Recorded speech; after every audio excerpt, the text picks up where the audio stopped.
हंसम चरित्रम शिक्षेरन पृथिव्याः सर्वमानवाः मनु। विचरण कर रहे थे।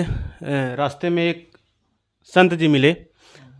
लंबे लंबे बाल रखे, दाढ़ी मूछ बढ़ा के घूम रहे थे। मन में उत्सुकता हुई कि दाढ़ी बाल बढ़ा के, भगवा पहन के, तिलक लगा के क्यों घूम रहे हैं। यंग हैं, जवान हैं, गाड़ी ओड़ी पकड़ के उड़ना चाहिए आज के लौंडों की तरह।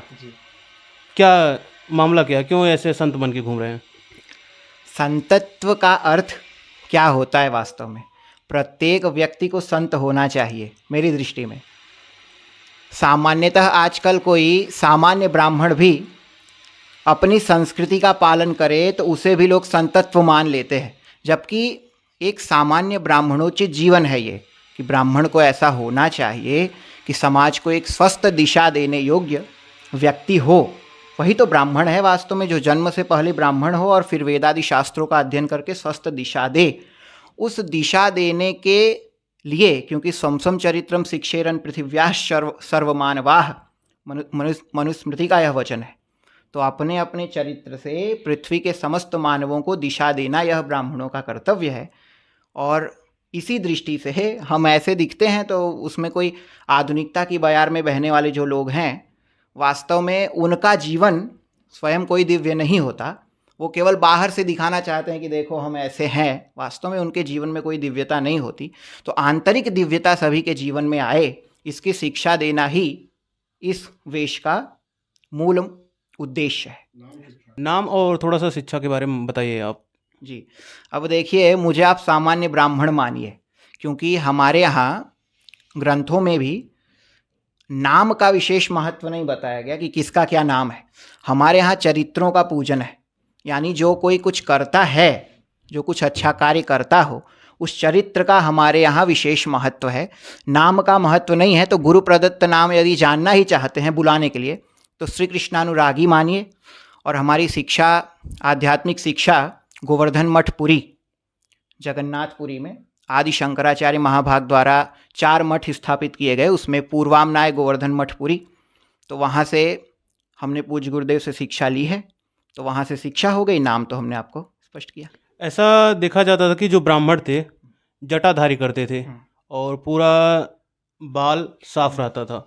आप आज के समय में बोल सकते हैं कि हीरो की तरह बन के पूरा लंबे लंबे बाल रखे हैं। इस ठाकुरों वाला भेष बना क्यों घूम रहे हैं? क्या जो पहले ब्राह्मण थे सिर्फ जटा रखते थे और पूरा बाल साफ रखते थे, आप ठाकुरों वाला भेष बना के घूम रहे हैं? ब्राह्मण हैं? ठीक है, मुंडित केश आप कह रहे हैं कि पहले ब्राह्मण मुंडित केश ही होते थे सामान्यतः, ठीक बात। परंतु वह गृहस्थ आश्रम में उनका होने के कारण, वे गृहस्थ आश्रम में होते थे ना, तो विभिन्न प्रकार के उन पे शौच के विधान आते थे। परंतु अभी हम लोग ब्रह्मचर्य आश्रम में हैं, तो शौच का विधान न आने के कारण, यानी जब अशौच ही नहीं आएगी तो उस अशौच का निवारण क्यों करेंगे? तो अशौच का निवारण नहीं करना पड़ता, इसीलिए हम इस अवस्था में हैं। यदि किसी प्रकार का अशौच आता है तो उसके विधान के लिए, उसके निर्मूलन के लिए ऐसा करते हैं। यानी आपने अधिकतम देखा होगा तो गृहस्थ ब्राह्मणों को देखा होगा, क्योंकि वे ही समाज को अधिक दिशा दिखाते हैं, क्योंकि गृहस्थों की संख्या ही तो अधिक है ना। तो उन गृहस्थों को दिखाने के लिए मार्ग, वे गृहस्थ ब्राह्मणों को एक प्रोजेक्ट, जिसको आजकल कहते हैं प्रोजेक्ट किया जा रहा है, उनका चेहरा वो प्रोजेक्ट कर रहे हैं, उनका वो। तो राजनीतिक दल भी अपना कोई ना कोई चेहरा प्रोजेक्ट करते हैं ना आजकल, तो उसी प्रकार वो प्रोजेक्शन है कि देखो ब्राह्मण ऐसे होते थे। इसका मतलब नहीं कि केवल ऐसे होते थे। ऐसे मोहब्बत हुई कभी या ब्याह शादी करेंगे? क्योंकि ठाकुर के बन के घूम रहे हैं, ठीक ठाक दिखते भी हैं। मोहब्बत हुई, इश्क हुआ? इश्क या मोहब्बत वास्तव में भगवान से ही होती है। अन्यों से जो होता है वो स्वार्थ हिलाग करें सब प्रीति।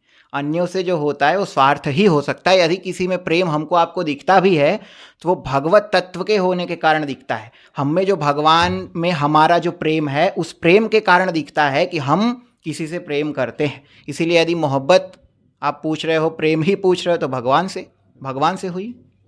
भगवान के अलावा मनुष्य से जो बोलते हैं गृहस्थ आश्रम में लोग प्रवेश करते हैं, महिला मित्र से या महिला से हुई? नहीं, महिला, अब हम लोग किसी को देखेंगे तो जैसे आप तो सामान्य ऐसे व्यक्तियों से मिलते हैं ना जो शरीरों को देखते होंगे, पर वास्तव में हम शरीरों को नहीं देखते। हम लोगों के लिए महिला शरीर क्या है, एक शव के समान है ना। हम यदि किसी ऐसे स्त्री को देखें, आपको भी देखें, तो क्या हम तो एक शरीर को ही देखते हैं ना। तो शरीर से आकर्षण हो ही नहीं सकता। जिसका सामान्यतः परमात्म तत्व पर जिसका आकर्षण है, वो शरीर पर आकर्षण करेगा ही नहीं। समझ रहे हैं ना। आप कहाँ पैदा हो गए? पैदा आप कहाँ से हुए फिर? जो आप जब आकर्षण होगा नहीं, फिर आकर्षण हुआ नहीं, या ऐसा बोल सकते हैं जन्म पे आप विश्वास नहीं करते क्या? जन्म शरीर का होता है अथवा मेरा होता है। शरीर हमें प्राप्त होती है पूर्व जन्म के कर्मानुसार। जो पूर्व जन्म में हम कर्म करते हैं, उस कर्म के अनुसार हमें शरीर प्राप्त होती है ना। तो शरीर की दृष्टि से यदि आप कह रहे हैं जन्म हुआ आपका, तो शरीर तो एक साधन मात्र है ना। जैसे कोई गाड़ी लेके जा रहा है, कहे अब भैया आप गाड़ी से क्यों हमेशा चिपके नहीं रहते, गाड़ी से ही चलते हैं। अरे भाई साधन है, हम जहाँ से निकले यहाँ तक आने के लिए गाड़ी से आए। अब कोई कहे गाड़ी से ही आप चिपके क्यों नहीं रहते, अरे गाड़ी तो साधन है ना। उसी प्रकार ये शरीर साधन है और हमारा जीवन साध्य है। यानी जीवन में कोई साध्य वस्तु मान के इस साधन का उपयोग, इस पंचभूतात्मक शरीर का हम क्या करते हैं, उसको अपने ऊपर धारण रखते हैं या उसको अपने ऊपर मढ़ लेते हैं। यदि पंचभूतात्मक शरीर है, उसके माध्यम से ब्रह्म तत्व या परमात्म तत्व को या भगवत तत्व को प्राप्त करना इस शरीर का उद्देश्य है। तो उद्देश्य जिसके जीवन में पूरा हो गया है, आप कहना ये चाहते हैं मूलतः कि गृहस्थाश्रम में प्रवेश करेंगे कि नहीं, यह कहना चाहते हैं ना। तो मूल बात ऐसी है कि जिसको ब्रह्मचर्य आश्रम में ही वैराग्य रूपी रत्न प्राप्त हो जाता है, वो गृहस्थ आश्रम में जाएगा क्यों।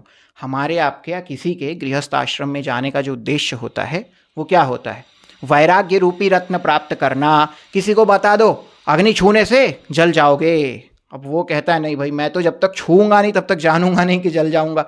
तो उसको छुआ के दिखाया जाता है, देखो गृहस्थ आश्रम में जाओगे, कभी इनका नखरा कभी उनका नखरा, कभी इनके लिए कमाओ उनको कमाओ। तो उससे वैराग्य रूपी रत्न प्राप्त होता है। जिसने पूर्व जन्म में उन घाटियों को पार कर लिया है, अब इस जन्म में वो उस घाटी में पहुंचता ही नहीं, क्योंकि उसके जीवन में वैराग्य पहले से ही प्रतिष्ठित है। दूसरी बात, उसने वेदादि शास्त्रों के अध्ययन से वो स्थिति प्राप्त कर ली है जो आप गृहस्थ आश्रम के बाद प्राप्त करते हो। ऐसा गांजा वाजा पीते कि नहीं, ऐसा देखा जाता कि जो थोड़ा सा वैरागी हो जाते हैं या भगवान के चाह में होते हैं कि बनारस में काफ़ी जगह लोग नंग धड़ंग घूम के गांजा फूंक रहे हैं, पीते हैं। गांजा इत्यादि पीना किसी भी शास्त्रों में, शिव महापुराण इत्यादि में आप देख लो, कहीं भी भगवान के गांजा, विशेषकर भगवान शिव के गांजा पीने का कहीं वर्णन नहीं है। यदि कोई मनमुखी कोई प्रक्रिया करता है तो उस क्रिया को वास्तव में क्रिया नहीं माना जा सकता। मुख्य बात यही है। तो गांजा इत्यादि हम लोग न पीते हैं। हमारे जीवन में यदि नशा होता है तो गुरु ग्रंथ गोविंद का नशा होता है, उससे बड़ा कोई नशा हो ही नहीं सकता। गुरु की वाणी का अध्ययन करो। हमारे पूज्य गुरुदेव पुरी पीठ के शंकराचार्य महाराज कहते हैं गुरु गोविंद और ग्रंथ, इन्हीं तीन का जो आलम्बन लिए रहता है उसका स्वयं का जीवन बहुत दिव्य हो जाता है और अन्यों के लिए भी उपयोगी हो जाता है। तो जब आपको एट लास्ट भगवान को, अंतिम में भगवान को प्राप्त करना है, तो समाज में क्या करें? किसी जाके पर्वतों पे बैठ कहीं पे कीजिए श्राद्धना। ठीक बात है। तो यदि आपने भगवान को प्राप्त किया है तो जो समर्थ गुरु होते हैं अथवा जिनको उन जीवों पर दया आती है जो भगवान को प्राप्त न करते हुए किसी और मार्ग पर जाते हैं, वो उन जीवों पर दया करके अनुग्रह करने के लिए समाज में, वही मैंने आरंभ में आपसे कहा ना, स्वमसम चरित्रम शिक्षेरन, अपने चरित्र से शिक्षा देते हैं कि देखो वही प्राप्त करने योग्य है, उस प्राप्ति की ओर जाओगे। अब कहोगे भगवान प्राप्त हो सकता है, आप पूछ लो। आपकी ओर से मैं ही प्रश्न पूछ देता हूँ, क्योंकि हमारे आध्यात्मिक ग्रंथों में ऐसा है कि स्वयं प्रश्न पूछ के स्वयं उत्तर दिया है ऋषियों ने। तो मैं अपनी ओर से प्रश्न पूछता हूँ। अब आप पूछ सकते हो भगवान प्राप्त करने की आवश्यकता क्या है। ठीक है, तो सत चित आनंद हमारे भगवान का जो वास्तविक स्वरूप है, हमारी जो प्रीति प्रवृत्ति होती है क्यों होती है? सत तत्व में, यानी सदा के लिए, कभी मृत्यु ही ना हो, सदा अमर होके रहूं, ऐसी हमारी आपकी भावना होती है कि नहीं? चित एकदम ज्ञान स्वरूप रहूं। कोई नई चीज़ देखते हैं, अरे ये क्या है, ये क्या है। बच्चों को देखो, कोई गाड़ी देखेंगे, ये क्या है, कुछ खिलौना देखेंगे, यानी नया नया जानने की इच्छा होती है। और सुख से, यहाँ अच्छे अच्छे फर्नीचर इत्यादि हैं जिसके आप कह सकते हैं, तो सुख से रहने की इच्छा होती है, यानी नई नई वस्तुओं को जानने की इच्छा, सुख से रहने की इच्छा, और सदा अमृत होकर, मृत्यु से दूर होकर रहने की इच्छा होती है। वही हमारे भगवान है, वही ब्रह्म तत्व, परमात्म तत्व अथवा भगवत तत्व है। तो जब उनको प्राप्त कर लेंगे तो हमें बाहर से किसी सुख की आवश्यकता नहीं होगी।